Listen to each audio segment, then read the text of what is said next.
ទឹកសម្លដែលធ្វើហូបជាមួយនំបញ្ចុកនាងខ្ញុំជួយចិត្តហូបជាមួយសម្លខ្មែរបងប្អូនសម្លការីគឺញ៉ាំអត់សូវបានច្រើនទេយើងឆាប់តលាន់តែសម្លខ្មែរវិញបងប្អូនណានិយាយពីថា2ម៉ោងមិនទាន់ស្រក់ពោះគឺដាក់ទៀតហើយដាក់ទទួលបានហើយវាថ្ងៃនេះវិញនិយាយពីថាដាក់មួយចានគោមឡើងអស់ហើយបងប្អូនខ្ទង់2ម៉ោងហ្នឹងដាក់អស់មួយចានទៀតកុំចេះតែហ៊ាន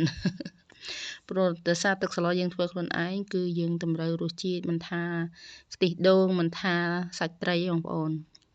យើងដាក់ឲ្យស្មើទៅគឺដឹងតែជាតិឆ្ងាញ់ហ្មងហើយទឹកស្លឡើងខាប់ហើយខ្ទិះដូងនេះវិញគឺលេខកូដ